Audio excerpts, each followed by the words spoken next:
In every conversation, there's a king and there's a pawn. If you don't decide which one you are within the first 5 seconds, someone else will decide it for you, and you won't like their answer. That's not just a dramatic opening line. It's the truth you've been living without realizing. Think back to the last important conversation you had, maybe with your boss, a client, or a woman you wanted to impress. Did you walk in with your own sense of control, or did you subtly shrink into their world, play by their rules, and let them set the tempo? You see, this is the unspoken battlefield most men lose before the fight even begins. It's not about what you said or how well you smiled. It's about the invisible frame that was set the moment you entered the interaction. And here's the thing. If you didn't set it, they did. And Machiavelli would tell you, whoever controls the context controls the outcome. But here's the problem. Most men don't even know this frame exists. They think attraction, respect, and influence are earned halfway through the conversation. Wrong. It's decided in the first few seconds, in your tone, your pacing, your body language, and the way you claim space without asking for permission. Now, before you think this is just some alpha male talk, understand this. I'm not telling you to dominate, interrupt, or puff your chest like some try-hard. I'm telling you to understand the psychology of perception. Because if you don't, you'll spend your whole life reacting instead of leading. And the harsh reality? People rarely respect the one who reacts. So, here's the question that should be keeping you awake tonight. In the last 10 conversations you had, were you holding the frame, or were you trapped inside someone else's? In a moment, I'm going to show you the exact moment in history where one man controlled an entire room without saying a word, and how you can use the same tactic tomorrow morning. Picture this. Florence, early 1500s. A council chamber packed with wealthy merchants, military leaders, and politicians, each one convinced they're the smartest man in the room. The air is thick with power plays and whispered alliances. Everyone is talking, except one man, Niccolò Machiavelli. He walks in, deliberately late. Not so late that it's disrespectful, but late enough to make everyone aware of his arrival. He doesn't speak. He doesn't rush. He takes his seat, as if the meeting can't possibly move forward without him. And in that moment, the entire room unconsciously recalibrates around him. Why? Because he just set the power frame. The unspoken message was clear. I will not enter your world. You will enter mine. And this, my friend, is the part most men miss. Machiavelli understood a timeless truth. The first one to define the context owns the game.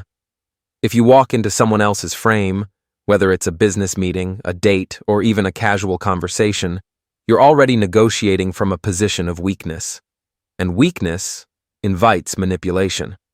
Now here's the twist. He didn't win them over with clever lines or flashy displays. He won by making the room adjust to him. And the second you do that, people start to see you as the reference point, the center of gravity in the interaction. Think about that for a moment. When you are the frame, every word you say carries more weight. You don't need to talk over people. You don't need to beg for attention. You are the attention. In the next part, I'm going to break down the 3 subtle moves Machiavelli used to take the frame before anyone even realized it, and how you can apply them in your next conversation without looking like you're trying. So, how did Machiavelli do it? How did he make powerful men? Men who commanded armies and controlled fortunes lean toward him without a single word. It came down to 3 subtle moves, and once you see them, you'll never unsee them. 1. Control the entry. Machiavelli didn't burst into the room, but he didn't slip in quietly either. He arrived with presence. That means a steady, unhurried walk, no unnecessary gestures, eyes moving slowly, deliberately, as if taking in the terrain. In modern terms, when you enter a meeting, a date, or a negotiation, stop walking like you're late for the bus. Enter as if you own the air in the room. Because people don't just react to you, they react to the way others react to you. 2. Own the silence. Most people can't handle silence. They fill it with nervous chatter or small talk. Machiavelli weaponized silence. When he sat down, he didn't speak immediately. He allowed others to feel the gap. And the longer they felt it, the more they leaned toward him. Try this. When someone asks you a question, wait 2 seconds before answering, not in an awkward way, but in a calm, considered way. That pause forces people to see you as thoughtful, measured, in control. It's a micro-power move, but it works every time. 3. Set the first anchor. The first sentence you say frames the rest of the interaction. Machiavelli would start with a statement, not a question, something that implied the conversation was already on his terms. In your world, that might sound like, here's how we're going to approach this. I've been thinking about the smartest way to do this. You're not asking to join their frame, you're inviting them into yours. That single shift changes the entire dynamic. You see, these moves aren't about arrogance, they're about establishing psychological gravity. And the beauty of it? Most people won't even know you're doing it. They'll just feel like you're someone they should take seriously. But here's the danger. If you take the frame too hard, too fast, you can trigger resistance and even hostility. In the next part, I'll show you how Machiavelli avoided backlash, and how you can hold the frame without making enemies. Here's the trap most men fall into once they finally take control of the frame. They overcompensate. They push too hard, talk too much, and end up broadcasting insecurity instead of strength. Machiavelli understood something that modern men often miss. Dominance that's too obvious is fragile. If people can see you trying to be in control, they'll look for cracks to challenge you. But if your control feels effortless, they'll accept it without a fight. So how did he pull this off? It comes down to what I call soft dominance, the art of holding the frame while making the other person feel like they're still free. 1. Lead without pushing. Machiavelli rarely barked orders. Instead, he would phrase his direction as a shared idea. Instead of, do this, he'd say, here's what will get us the best outcome. This subtle shift makes people align with you voluntarily, which means they're less likely to resist. 2. Give them wins. But keep the big win. Another trick. He would let others feel like they had small victories. An idea accepted, a suggestion praised, while making sure the overall direction stayed his. It's a classic power move in politics, business, and even relationships. Let them win the battle you don't care about, so you can win the war you do care about. 3. Mirror their concerns, then redirect. When someone resisted his frame, Machiavelli didn't smash it head on. He'd first reflect their concern. I understand why you see it that way. Then, without losing composure, he'd pivot the conversation back into his world. The result? They'd feel heard, yet still end up standing on his ground. And here's the thing. This doesn't just apply to politics in 1500s Florence. This works in a boardroom, at a dinner table, even on a first date. Because the second people feel like they're choosing to follow you, even when they're not, your frame becomes unshakable. But there's one final twist Machiavelli mastered, a move so counterintuitive it feels dangerous. Sometimes, he would deliberately give up the frame for a moment. I'll show you why letting go, briefly, can make your grip 10 times stronger. It sounds insane, right? You've just taken the frame, you've established control. Why would you ever give it up? Because sometimes, the fastest way to tighten your grip is to let the rope slip through your fingers for just a moment. Machiavelli knew that if people feel like they're being controlled all the time, they start looking for a way out. But if you give them the frame briefly, 2 things happen. They relax their resistance. They reveal how much they actually want your leadership. How he did it. In tense council debates, Machiavelli would sometimes lean back, listen silently, and let others speak freely. He wouldn't interrupt. He wouldn't challenge. He'd give the illusion that the floor was theirs. And then, he'd strike. Not with a loud rebuttal, but with a single decisive statement that reframed the entire discussion. Because in those moments of freedom, people would often overextend. They'd speak too much, reveal their weaknesses, or expose divisions among themselves. When Machiavelli stepped back in, it was effortless to realign the room. Why it works in real life. You can use this in dating. Let the other person take the conversational lead for a bit. Watch what they reveal about themselves. Business. Allow your team or client to run the meeting for a few minutes, then bring it back to your key point. Social power. Give people a sense of ownership, then guide their decision so it feels like it was theirs all along. It's not weakness. It's a calculated retreat, like a chess player sacrificing a pawn to set up checkmate.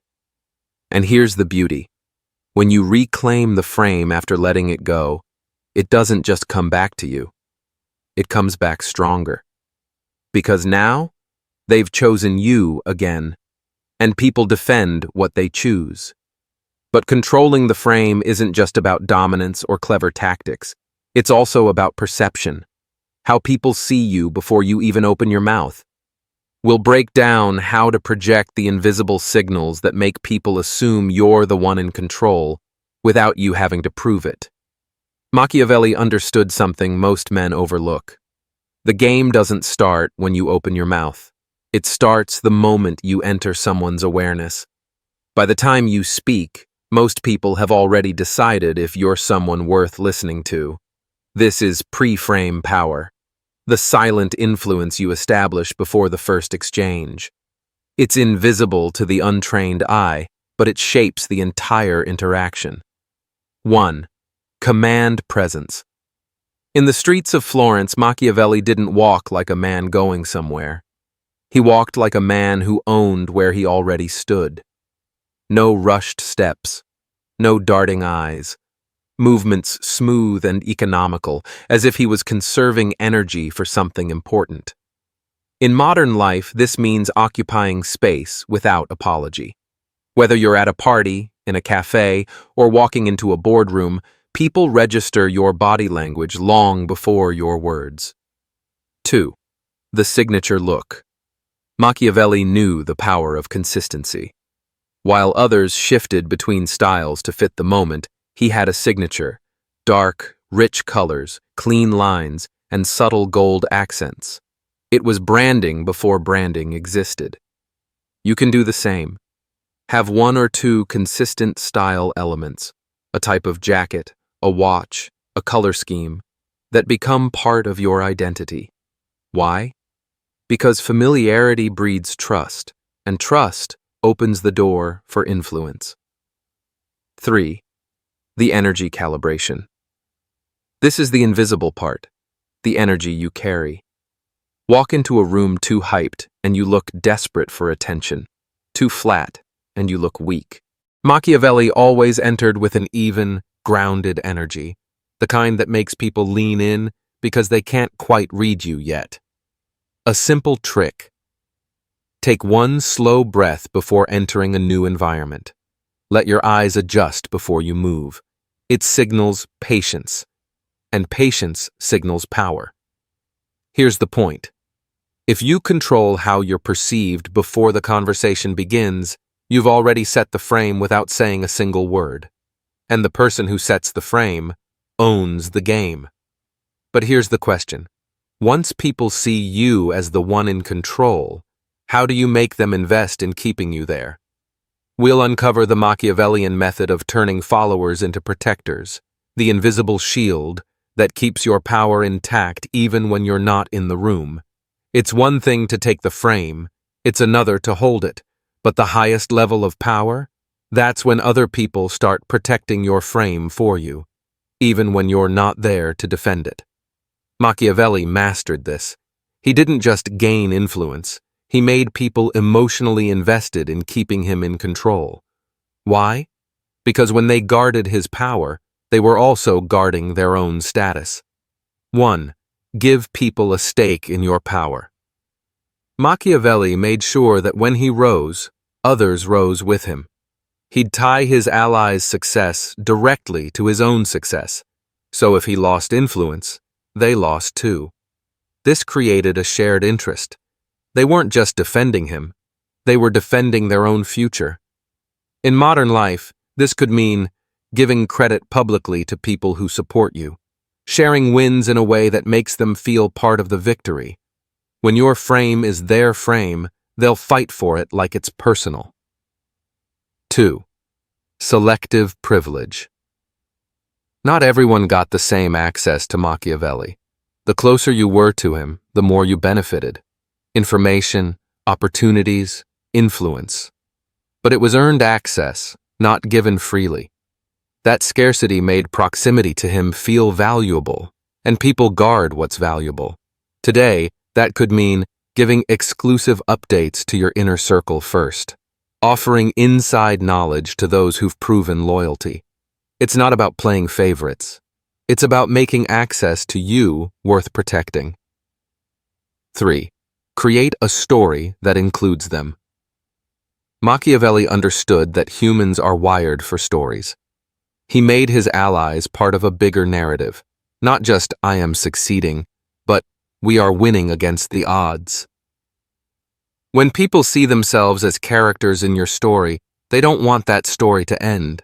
You can do the same. Frame your victories as shared chapters. Remind people how far you've come together. The more they feel part of the plot, the more fiercely they'll defend the ending. Here's the truth. When others protect your frame, your influence multiplies. You're no longer a lone figure holding the line. You're a leader whose power lives in the minds and actions of others. But Machiavelli had one final move, a masterstroke that ensured even his enemies couldn't break his influence. He made himself indispensable.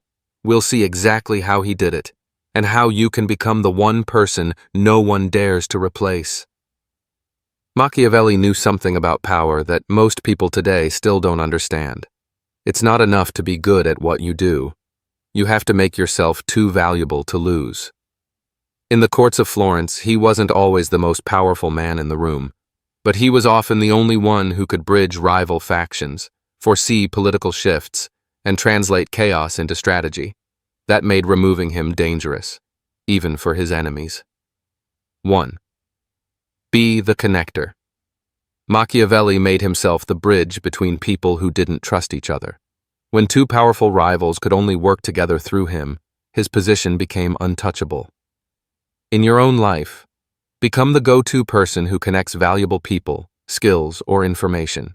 Make sure removing you would mean breaking the chain that keeps things moving. 2. Master the one thing they can't replace. Every environment has a gap, something vital that no one is doing well. Machiavelli would quietly step into that gap, own it, and make it clear, without saying it outright, that without him, it would collapse. Ask yourself, in my circle, team, or market, what's the one thing everyone relies on, but no one has mastered? Then own it so completely that even your rivals have to keep you around. 3. Control the narrative of your value. People forget. They forget the favors, the late nights, the strategies you gave them. Machiavelli never let them forget. Through stories, subtle reminders, and public displays of contribution, he made sure his value was part of their memory. This isn't bragging.